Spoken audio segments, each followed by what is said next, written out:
High-resolution color graphics. This land of high technology. The revolution in technology that made the information age possible. Those kids are not afraid of computers. Welcome to This Week in Retro for the week of November 23rd, 2020. Coming up on today's show, video game business. The Super Famicom turns 30. Another mini, John. And Codemasters Sells Out. All this and more on This Week in Retro. Up-to-date news for out-of-date tech. So, John, I saw a really interesting chart this week thanks to a story posted by listener MoBeast68W on our subreddit. And this particular chart tracks the last 50 years of video game sales, categorized by platform. So in the chart, we can see the arcades, we can see consoles, PC gaming, handheld, mobile gaming, and then just a tiny, tiny mark at the end of the chart is the more recent VR and cloud gaming. And it's a really interesting thing to look at. There's a lot of information on this infographic to enjoy. It's a roller coaster of emotions to study. First, you notice there's the rise of the arcades with its revenue, because it's all about the amount of revenue per platform. So the arcades revenue peaking in 1980, around about the launch or just after the launch of Pac-Man. And then you've got the console and the PC markets putting the squeeze on the arcade sector, which implodes in the years following the Sony PlayStation's release. We see the impact of the Nintendo Game Boy. And then most interesting of all is the rise of gaming on mobile phones, which it shouldn't really come as a surprise, but it was just the scale of it looking at this chart. The segment of the market is just astonishing in its growth. Let me give you the numbers for here and now in 2020 for all of the platforms. So console gaming is worth $33 billion in revenue for the year. PC gaming actually exceeds console gaming, which was a bit of a surprise for me, $40 billion. So PC gamers outgunning the console gamers.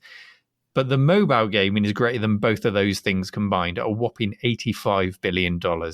Wow. Yeah, it's huge. So does the dominance of mobile gaming surprise you, John? Because I know, the gaming market on phones was big, but when you see it in this context, it really does cause, my significant eyebrows to raise. How about yours? Well, I guess I'm sort of a pragmatist. I look at the mobile market as the future of gaming. When I see my middle school students who are age 11 to 13, I look at what they're playing, what they're talking about, and it's a ton of either crossover mobile or PC games like Fortnite or Minecraft. Mm-hmm. I honestly was surprised console gaming has been able to hold on to as big a piece of a pie as they have. I honestly, seriously was not expecting to see this current generation of systems that have just come out, the Xbox One X and the PS5. I figured that by 2020, everybody but possibly Nintendo would just be publishing games on PCs and phones. The one advantage from a business perspective console games have is that they're able to stay full price for longer. I really believe that console exclusivity plus a steadfast refusal to put their games on sale is what has led to Nintendo as a company continuing to do so well. I mean, you always look at who's making the most money out of the consoles, and Nintendo is right up there. Nintendo games stay at full price pretty much forever, and they're able to keep those margins high. Of course, they have to do well because unlike Microsoft and Sony, Nintendo's their one-trick pony. They only do gaming versus, Microsoft has this whole another business which is wildly more profitable than the Xbox division. And of course, Sony has a bunch of other things going on too. One thing I do see in the future is both Sony and Nintendo further developing their subscription services. Everybody's doing this just to take advantage of that lucrative recurring revenue that Microsoft already enjoys with their Game Pass service. Yeah, and I guess mobile gaming and also things like Netflix and Amazon Prime, they've conditioned people to accept subscription services more and more as the norm. So it's a bit of an easier task for them to get people on board. But in terms of mobile gaming, John, do you mobile game? Maybe a cheeky game of Fortnite between classes every now and then?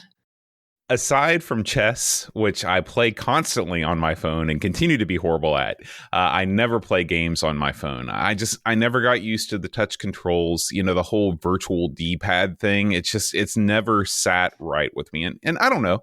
I feel like there's already a million things for me to do on my phone already. I'm much more likely to be killing time on Reddit or watching YouTube or something like that. If I do any portable gaming, it's on my Switch or on my PSP. How about you, Neil? Peak gaming on a phone for me was probably the bundled poker app that came with my work BlackBerry many years ago.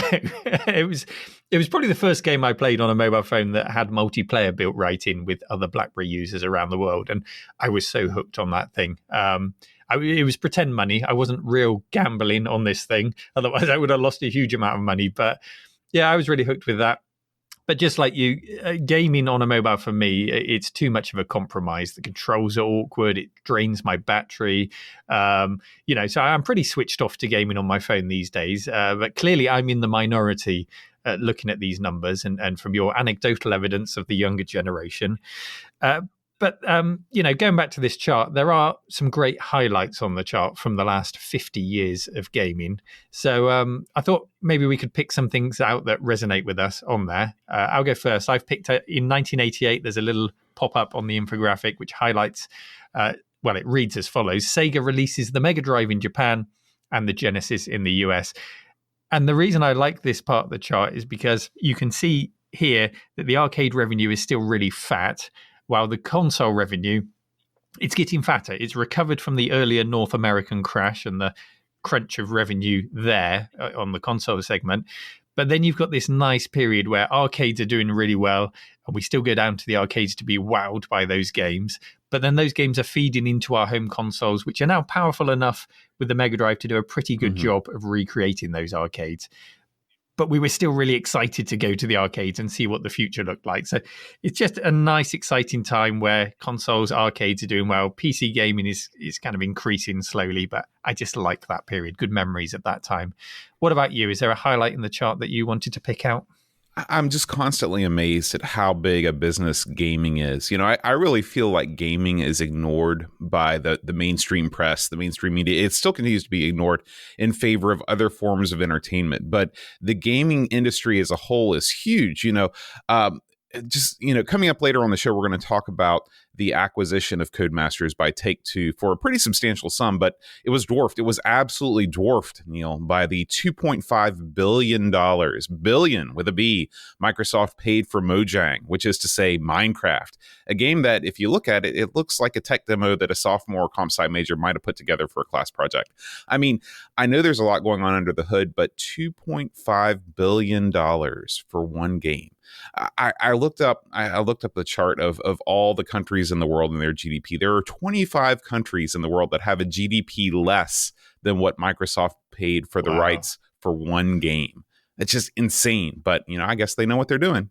It's a reflection also of just how powerful these companies are becoming to be able to throw that much money around. It's an incredible thing, and I really would encourage people to go and check out that infographic. You've heard our ramblings on the subject, so go and take a look. It's on visualcapitalist.com. Let us know your thoughts. You can find links to that and everything else in the show notes, as well as our subreddit. Neil, this year has been full of anniversaries, and as we move towards December, there's at least one more worth recording. On this date, on November 23rd, 1990, the Super Famicom was released in Japan, as well as Super Mario World. You'd be hard-pressed to find a better 1-2 punch from any system, from any time. The Super Famicom, of course, was Nintendo's follow-up to its Famicom console, which by that point was 7 years old and was starting to become a little long in the tooth. I'm sure many video game fans at the time were wondering if Nintendo could follow its breakout console with another hit, and in the meantime, there were already shots fired across the bow by, of course, Sega. The Mega Drive had been released over a year and a half earlier, and although sales were pretty slow in the beginning and wouldn't pick up until a certain hedgehog-based game was released in 1991. The Super Nintendo was a phenomenal success from day one, largely based on one title, the follow-up to Super Mario Bros. 3 Super Mario World. Neil, do you remember being excited for the launch of the Super Nintendo in the UK, or were you a staunch British gamer ready to hunker down with 4 or 5 more years of Spectrum loyalty before moving on to a PlayStation? Oh, come on. The Spectrum was getting pretty long in the tooth by then. I wasn't super excited for the Super Nintendo, or the SNES, as we called it over here. Did you use a shortening over there? We didn't have any of SNES? that SNES nonsense. We called it the Nintendo. No. That was the regular Nintendo. And then the Super Nintendo, we called it the Super Nintendo, Neil. I mean, just what we did. That's what it's called. That's fair enough. I had my Amiga 500 at the point when this was released, so I was staunchly into that system. I had friends with Mega Drives, and it was a machine that I really liked. You know, everyone had the bundled Altered Beast game that came with it over here.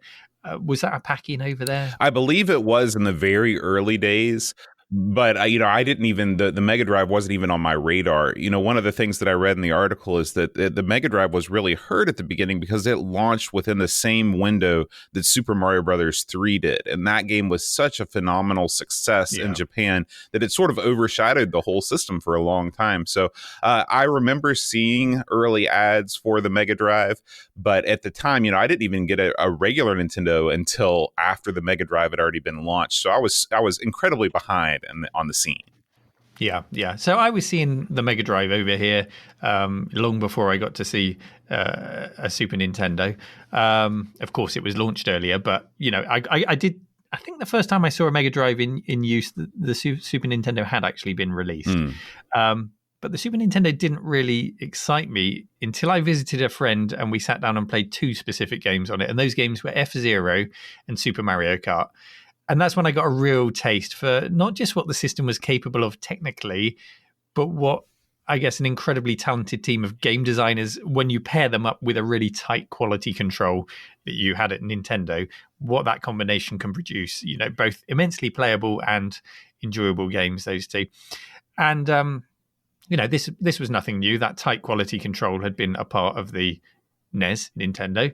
And I think the impact that had on me was particularly accentuated because as an Amiga owner, I was subjected to great games, but also a lot of terrible games, especially the arcade ports, where the owner of the game would sell the license to the highest bidder. They would turn out a port as quickly as possible for all the microcomputers they could, create it for to make a quick buck.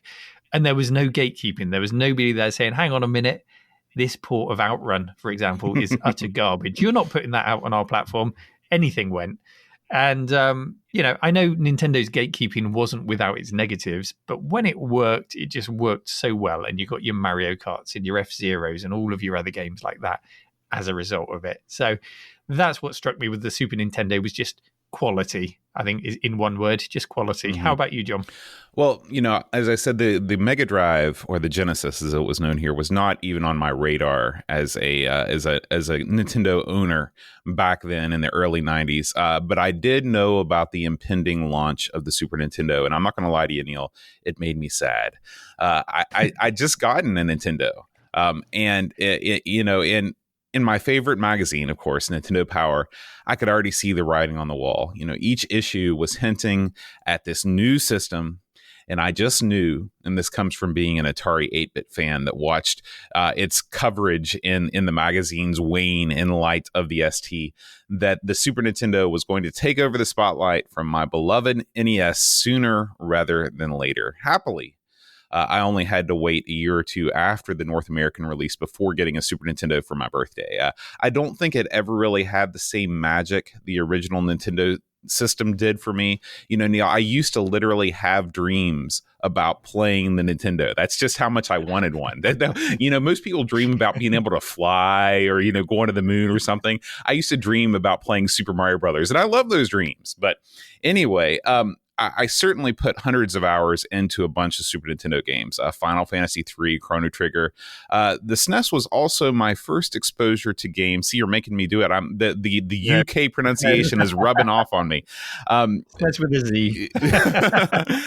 The first time that I ever really got into games like SimCity, Top Gear 2, Lemmings, my all-time favorite platform, The Addams Family. These were all games that also saw, of course, releases on the computer system. So, as I came into contact with more and more people from that computer background, I could identify with some of these games just from their Super Nintendo ports.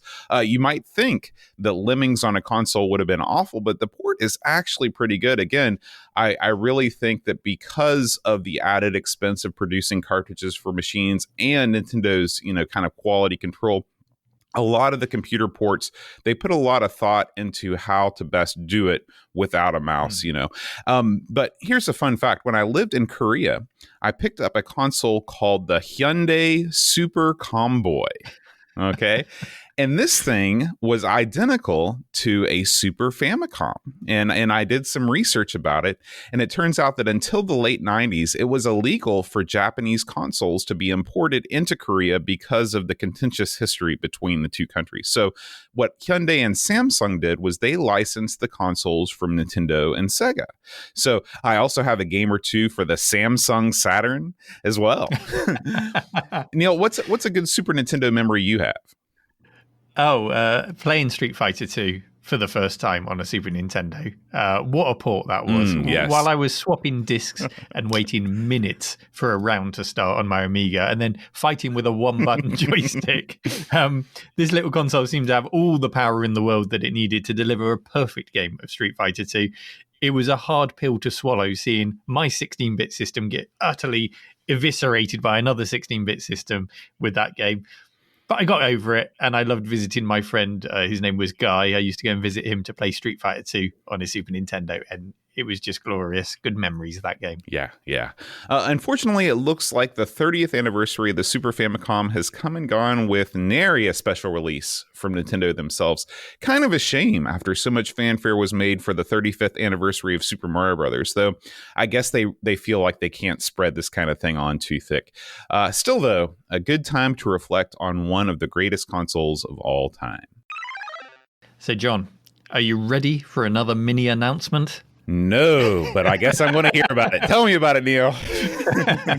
Well, the latest mini release comes from Capcom, and it's coming to Japan this Christmas.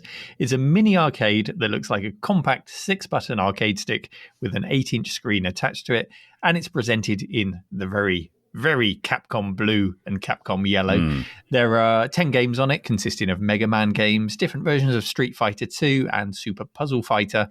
And the price hasn't been confirmed yet, but it's suggested that it's going to be around $200, and it's coming on the 1st of December. So Capcom, you'll recall, last year released this huge arcade stick. Do you remember it? I remember it. A bit like a jelly mold, very garish, and that had 16 games on it. And this actually includes 2 of the same games in this mini arcade as that stick did. So if you're the world's biggest Capcom fan and you've got to have this thing, last year's stick was $200. The mini arcade here is probably going to be another $200. So that's $400 in total, would get you just 24 unique games, 5 of which are different versions of Street Fighter 2. What a deal. What a deal. You've sold me. I don't know, John. I think the pattern of cashing in on selling the same thing over and over again is pretty clear. But, if that is okay for the film industry to do it, I guess it's okay for video games. But, we have a choice as to whether or not we buy these things. It just triggers the cynic in me a little bit sometimes. But before we go all the way down that rabbit hole, what do you think of this Capcom mini arcade, John? Have you had a look at it? It is a strange mix of games. Capcom has a decades-long history in the arcades. They've got tons and tons and tons of arcade games. Why would you want to play Mega Man with arcade controls? That just seems like a horrible proposition to me. This may be the moment, Neil. This may be when the mini console has finally officially, for me, jumped the shark. There it is. It's done. It's done. It's done. If Capcom hadn't released that somewhat ridiculous looking stick last year, the one with the ginormous Capcom logo splayed across it, and if they'd taken those games and added them in here, and then taken the Mega Man games off of here, then okay, sure. I mean, every console or every company should have the right to make a mini arcade cab with their best games. But as it stands, this may be where I exit. This may be where I pull out. Yeah. Well, let's try and find some positives in it. There is one thing that I really like about this, and it's the screen of all things. So as a whole, I think the unit looks like cheap plastic garbage, and it probably is cheap plastic garbage. But the screen makes me smile because it's an 8-inch flat display. Obviously, it's a modern display. But what they've done is they've put a rounded front on it and a bezel around it, and then a bulbous back to make it look like a CRT, a tiny CRT. And I really like that. If somebody sold me this little CRT in a mini standalone unit, I'd snap that up. That's a business idea right there. Pie. Yeah, that's a business idea right there. That's, think about if you could somehow create mini CRTs based on this blueprint that were color coded for whatever system you'd want to use it with. Whether it was like a bread bin brown for the C64, or maybe something that looks similar to the monitor that I originally sold with the CPC. You sell that along with a custom case for a Pi. That's a business idea right there. Capcom, that's what you need to be working on. Absolutely. And this being Capcom, as you mentioned, they've got a huge prestigious library of games to pick from. I'm just kind of surprised they haven't fine-tuned this and maybe released their Ultimate Street Fighter collection in an arcade stick. Just focus in on the Street Fighter brand or some other brand. I think that might do better for them than just a peppering of 16 different but kind of similar titles. Yeah, I mean, I can recognize a company wanting to cast a wide net. You want to appeal to as many players as possible, but the Street Fighter brand is just so strong. Another thing I was thinking about was it's possible that with the arcade 1-up Street Fighter cab, they were a little bit afraid of some cross-contamination because they've already licensed that out. But at the end of the day, I'm with you. Make it the ultimate Street Fighter 2 cab. Put every single variation on there, including that weird rainbow variation or whatever. Boom, sell it. People would buy that because people love Street Fighter, and having all of the different versions on one machine, that's an attractive proposition. Yeah, on a nice mini machine that just cycles through all the attract screens when you're not playing. Right, That would be fine. That would be fine. Would you like to place any bets, John, on whether or not we see another mini release before the end of 2020? I think we're done before 2021. The holiday season window, as you know, today it's Thanksgiving here in the United States. Tomorrow is Black Friday. The holiday season window has already opened. It's rapidly closing. I think that with the coming of the new year, we are going to see an avalanche of these, but they're going to be in 2021. Yeah. Well, I'm just waiting for them to get quirkier and quirkier with these things. I'm waiting for the driving games to come next. I think we'll see mini cabs with steering wheels on, and then maybe we will have the light gun minis. I don't know, maybe then the fruit machine minis. I'm excited, John. I can't wait for all the minis to come. Are you really, Neil? No. But anyway, let's not dismiss this because Capcom is still a brand that deserves respect. I think they did something fun with the display, so at least take a look at the pictures, follow the link in the show notes. But ultimately, John, I think the mini fatigue has set in, or it has to set in soon, surely. Neil, I just had my weekly Amiga perusal over on eBay. I like to check out the scene. I like to see what things are selling for. Things are getting a little out of control. Can you guess how much a stock A600 just sold for here in the United States? They're in the US. Okay. I don't know how common the A600 is. I'm guessing it's rarer, a lot rarer in the US than it is over here. So let's go with $200. $400 freaking dollars, Neil. Oh, wow. Can you believe it? I mean, the A600 was the computer that nobody asked for and nobody wanted. And so you can only imagine how much 1200s are going for here. I mean, at least double. They frequently go for over $1,000, which is insane. So when you get one of these things, it's more important than ever to protect your investment by replacing those capacitors before they leak all over your board. Now, Neil, I know you've just undertaken a similar procedure. Where did you get your new caps from? Yes, I have undertaken that. I had a really good experience of recapping my A600 these last couple of weeks with polymer caps from retrobench.com, and I'm so happy with them. And also the little guide that came with them to make it super easy to know where to install everything. So as a result, I've bought more of the same from RetroBench. I've bought caps for my Atari Jaguar. I've got more coming for my Amiga 1200, which I'm really worried is leaking, and I should probably be brave enough to look under the lid and check before it's too late. But yeah, Scott at retrobench.com, he does a sterling job with his capacitor kits, and I promise you won't be disappointed with his service. He is the man for your caps. Sounds awesome. Thank you to RetroBench for sponsoring this week's episode. Codemasters, the studio founded by UK gaming luminaries Richard and David Darling way back in 1986, is soon to be no more. Although probably most famous worldwide for their racing games like Colin McRae Rally and the F1 series, UK retro gamers will always remember them best for publishing a line of budget games for the ZX Spectrum like BMX Simulator, the Dizzy series, of course, and the immortal classic Jonah Lomu Rugby. American classic gamers, on the other hand, know Codemasters for representing the dark underbelly of the Nintendo scene. They released tons of games under the Camerica label, which bypassed Nintendo's lockout chip. Speaking of the quality control, they passed that way by, and were sold mostly through shady magazine ads and second-tier retailers.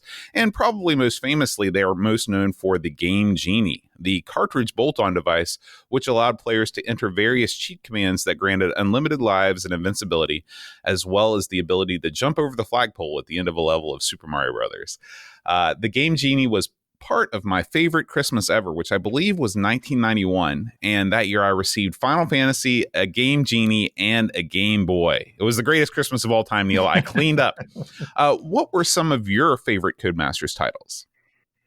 Well, yeah, you mentioned the ZX Spectrum, and Codemasters also had all of the other 8-bit micros covered for game releases. So before they were making Colin McRae and Toka touring cars, which was a real favourite of mine, they were known for their budget game releases here in the UK. So, you know, that's what they did. Games at £1.99, £2.99, hanging on the peg in every shop that they could get them in. Chemists, stationery shops, video stores. You could always find Codemasters games at pocket money prices. And there really are those different distinct period of Codemasters' life as a budget publisher, and then in the 90s when they became that AAA studio. What a turnaround, yeah. Huge turnaround, yeah. So of that budget period, I really liked the Dizzy games, and I loved a game called BMX Simulator, which was also written by the same Oliver twins who made Dizzy. They worked really closely with Codemasters. There was another called ATV Simulator, All-Terrain Vehicle Simulator, which I find a lot of fun. Yeah, that one I'll always remember because on the back of the game, on the back of the cassette, there's a huge sticker on there that says, "It's famous in the States." Oh, really? Yeah. I guess the ATV thing was a little bit unknown in Britain. People were a little bit unsure about what ATVs were, but heck, it was the 80s, and if it was big in the States, it was probably good. Anything that's cool in the States is cool to us. Yeah, absolutely. Yeah. And, they used to do a couple of things to really try and push the sales, like exactly as you've just described. For example, they'd put the word simulator or advanced on titles. So we had games like Advanced Pinball Simulator or Super Tank Simulator, which, that always made me smile. And so much so it ended up being mocked by the magazine Your Sinclair, who released a game on the cover of their magazine called Advanced Lawnmower Simulator. So, but the naming conventions, it must have worked for sales because they kept on doing it and they kept on selling well. And the other thing they did, as you described, is they put big quotes on the backs of the boxes. So you look at the screenshots on the back of the box, because that's how you made your decision back then. Should I buy this or shouldn't I? What do the pictures look like? And in big letters, there were quotes like absolutely brilliant or incredible arcade action. And these were just their own quotes. They didn't come from a magazine review or anything. It's just like me saying, John, what do you think of our podcast? It blew my mind. There you go. And now I'm going to put that in big letters on the thumbnail for the podcast. But, it worked. It worked for them. They were very shrewd in a very new market and they figured it all out. So they got where they are today through enjoyable games and shrewd business practice. And here we are now with Codemasters being sold. So just fill us in. What's going on with this then, John? Well, according to the BBC, Take-Two Interactive, which is a huge American video game publisher, I mean, they are almost like a clearinghouse of developers. They have so many people working under them, has offered a deal that would buy out Codemasters to the tune of £739 million. Wow.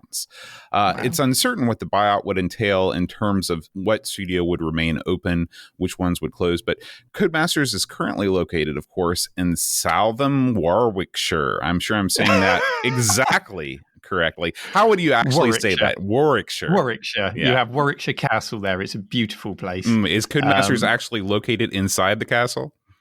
No, unfortunately, no. That's owned by Merlin Entertainments now. Ooh. Yes, but fact for you. you know, even if the development studios remained open in England, it's likely that a lot of the overhead office jobs will shift to New York, where Take-Two has its headquarters. So, Neil, we went through this a few years ago with Take-Two's acquisition of Rockstar. Does it make you sad that if the sale goes through, there will be no UK-owned major development studios left? Is England making a mistake by yet again selling her family silver? Oh, is England making mistakes? Well, it's what we do best, John. we make something brilliant and then realizing how brilliant it is only after selling it. That seems to be what we do. So, I remember going to America about 5 years ago. And when I was there, I saw being advertised, not only had you bought the Queen Mary, a historic cruise ship built over here in the 1930s, sure, yeah. You'd filled it with possessions of Princess Diana and had an exhibition of them all right there in California. And it just made me smile that this was something incredibly British that was of great value and historic interest, which actually I know I'd love to have visited in the UK, and many would, but we won't have the opportunity because we either don't have the foresight to keep hold of these things, or perhaps we're just too quick to cash in on an opportunity to sell it. I don't know. So it seems to happen a lot, but I can see Codemasters being another Queen Mary. I think it will feel odd if it ends up being based in the US for us old gamers who remember its roots and its heritage. But let's be fair to the next generation of gamers. That means nothing to them. They'll hold Codemasters to account on the quality of their latest releases, and maybe that's how it should be. We can't get too misty-eyed about these things. I don't know. Maybe I need to stop thinking about old cruise liners and just get a speedboat, John. Yeah, I don't know. It's a tough one for sure.